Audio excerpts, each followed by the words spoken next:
I'm Jackie. And I'm Ashley. Welcome to the Witching Hour. The Witching Hour is a little extension of Dumb Witch Club where we give you a witchy quickie. What that is we take a big topic, break it down into bite-sized pieces, and we have a little sip of something to drink. Ooh, I had a chill when you said that. I know. And then I was also thinking as you were talking, I was like, I wonder what our favorite part of the Witching Hour is. Mm-hmm. Is it the breaking down a big topic into smaller pieces? Or is it the drink? The having a little something to drink. Sometimes it's a little, sometimes it's a little more. So what we have today, this is called Penfolds. This is a Bin 389 Cabernet Shiraz. Okay. So this is a winery in Australia. In fact, I think it says South Australia. Okay. And it is red. It's very red. It is very red. We are learning to like red wine. We are, and there have been a few we've liked. Okay, so I already smell. Okay. What? One. It smells very red, okay? So there's that. But it has one of the qualities that I have found that I think I do like more in a red wine, which I think is characteristic of like a Shiraz, which is kind of that like peppery kind of bite kind of. Yeah, I like that too. And I can detect that in here. So I'm like, okay, I already like that. Also, it doesn't have a lot of legs, which means it doesn't have a lot of sugar in it, probably. Or it could also be a low alcohol wine. But since this is a traditional wine, I don't think it's sure, yeah. Okay, let's taste.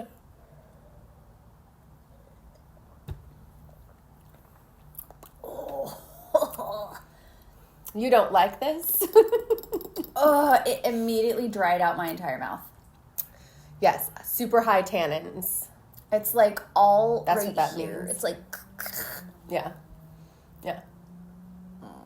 So when wine is dry, that means it doesn't have sugar in it. If wine is drying when you drink it, then it has high tannins. It's got a lot of tannins. Yeah. I don't know. It's tannin heavy. Our producer can smell the wine. He's sitting over there. Yeah, it's strong. It's really strong. It tastes way less strong than it smells. Yeah, the smell. In fact, go ahead. Oddly, from all that aroma that I was smelling, it doesn't taste like much. No, it doesn't. And it's very tannin-y drying. When you're breathing it in, like as you're drinking it, you almost want to cough. Yeah, like it like sucks the air out of you. Mm-hmm. Okay, let's just real quick. This unique Australian wine style. Structure and definition of Cabernet Sauvignon coupled with richness and depth of Shiraz aligned. So it is sort of like a blend. It's both. That's what that means. Yeah, Cabernet Shiraz. Which so we've it's been two. Digging the blends. Yeah. So, but, okay. Considered use of American oak. Epitomizes Penfolds winemaking philosophy. The art of multi-district blending. I don't know. What does that mean? Apparently the winery is really old, 175 years old. So. Dang. Anyways, yeah, it doesn't say a lot about it. I don't know. I'm very, I don't know. It's kind of weird. This is for a red wine drinker. Like this is for someone who wants a heavy Cabernet, very dry, they want this and I don't want this. But I don't even think it's that heavy either. You're right. It's not. But it's not what I want either. It's not what. No. Sorry. I know. Yeah. But okay, well, we tried it, so. Not all of them can be winners. It's not. No, and it's a winner for somebody else. I am somebody practically sure. So, anyways, alrighty. Today's Witching Hour is Tarot-torial Part 3. Yay. So I've been liking this little series, and I realized I made a mistake in the last episode of Tarot-torial. Minor mistake. I said that I covered cards 5 through 8, but I actually only covered cards 5 through 7. Yeah, there was so much meat there. Yes. Yeah. So I'm going to be starting today with 8, and I'm going to go 8 through 11, which is 4 cards that I'm going to cover. It's going to be a little bit longer. But, all right, so what we have already seen in the tarot deck up until this point is we have realized that we are going on this fool's journey, which represents a life's journey. And we've completed the first leg of the journey. The first leg of the journey, cards 1 through 7, and including 0. The 0 is the Fool card, so, that's really the development of the person. So if you go back, listen to those and catch up, I think that would be beneficial. Although you can listen to this one first and then go back. It's not going to mess much up. But now we're into what we call the adulthood phase of development. So there's kind of been some things established, and now we're like kind of off on the journey. Okay, so card number 8 is the Strength card. So, and I also have the traditional Rider-Smith tarot deck that I'm going to be showing you guys. Cards from, there's lots of tarot decks. They're not all identical to this, but anyway, I say a little more about the history of this in the previous one, so I won't go over it again. Okay, but card number 8 is the Strength card.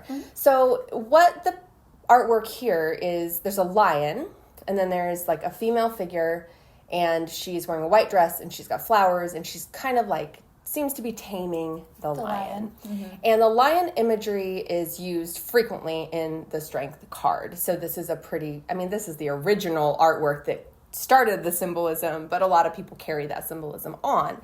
The Strength card is almost like a coming out or a declaration. Okay. And so it's a display of your strength and confidence in moving ahead, taking off where that Chariot card 7, left us previously. It's really stating a goal, having a goal, deciding you have the strength within you to move forward with that. So if you get this card in a card pull, generally, this is very positive energy. But we're also still in a phase of a little bit of naivete, perhaps. So it can also be a little bit of a, maybe not a caution that strong, but something of like, okay, you think you're saying what you want, you're going to do it, but, don't be too cocky about it. Yes, correct. So that is the Strength card. Cool.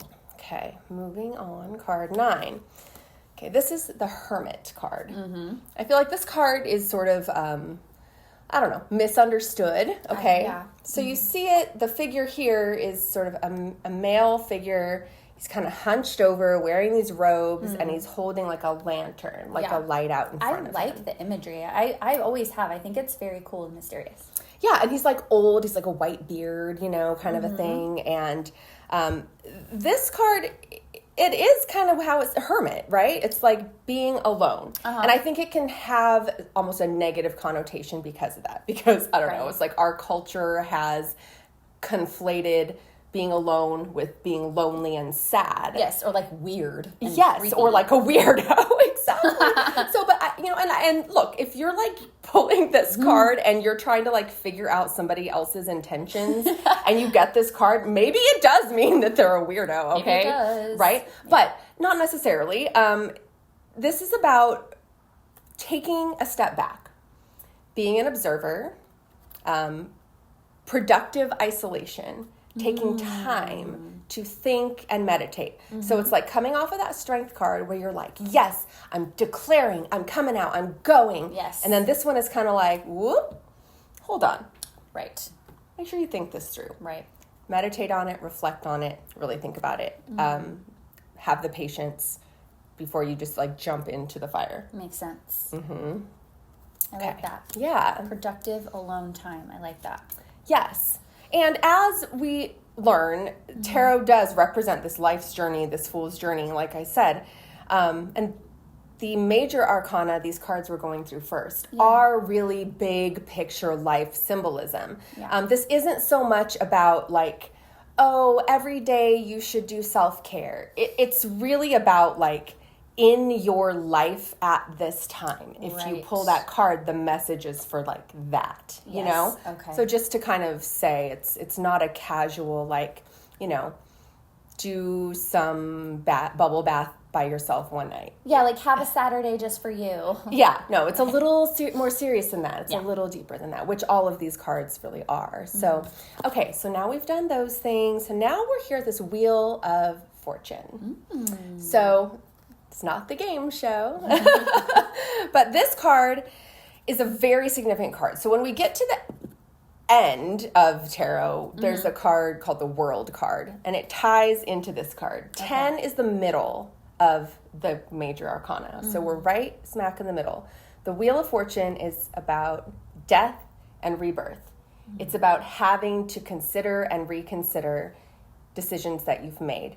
Even though we're still at the beginning of the adulthood journey, it's about really having to confront that just because you start off with a goal, you might not be able to move forward with it. Right. And that life is like this wheel, and you can't really determine which way the wheel rolls at all times. Got you. It's about acceptance. It's about acceptance of your fate and almost kind of letting go of the plans that you laid down. Because if you try so hard to hold tight to them and control everything about them, that might not work out. Exactly. So it's a little bit of a, slow, like a yellow light, kind of a slow down as well. It's also like a very big picture symbolic card. And the art imagery on this card is really beautiful. It has a lot of different figures, like there's like a phoenix and kind of an angel, and there's kind of this devil, there's a snake, and there's kind of a wheel that kind of has like a lot of symbols in it. And you could obviously get into depth on what each of those symbolize, but just in general, that's kind of the energy of this card. I love that. Then following that, now we have Justice. Ooh. Okay. So there's two cards that are similar also in the tarot. There is Justice and there is Judgment. Okay. So the Judgment card comes a little bit further in the journey. The Justice card is about trust, joining energies, justice prevailing. It's about balance. It's about the realization that maybe you can't control all of your fate, but that good will prevail if you move forward in good faith. Joining energies is kind of the idea that you can't go it alone in your life. And the figure here is sort of a masculine figure, kind of has the classic like scales, of justice in one hand, kind of a sword in another.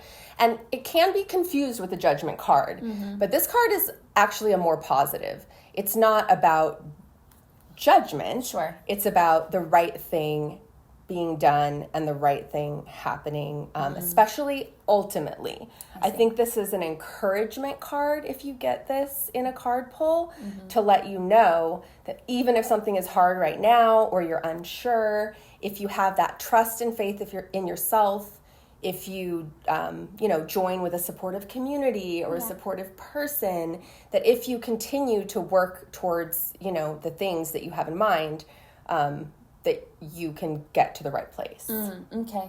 So this is a pretty positive energy. That's so interesting. It's so interesting that it's represented as a masculine energy, because so often justice and the scales, or the holder of the scales, is represented as femme. Yes. And in this case, it's a masculine energy, which is really interesting. Yeah, no, for sure. That's a good thing to point out too. And so much of the tarot does play with the themes of balancing masculine and feminine energies. Right. And by doing that, yes, a lot of it is split into sort of binaries where there are like highly feminine and highly masculinized versions.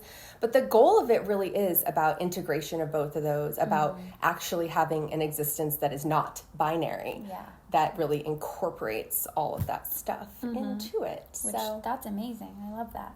Yeah, and it's sort of like radical. That's remarkable for when it was created and put together and everything, that was even an intention that was put into it. Exactly. So, all right, that is the beginning of the adulthood phase of the Fool's Journey. And stay tuned for more in your Tarot-torial. And I don't know if I want another sip of this, friend, but this is masculine. This is a masculine one for sure. Hyper masculine. Signing off. Ugh.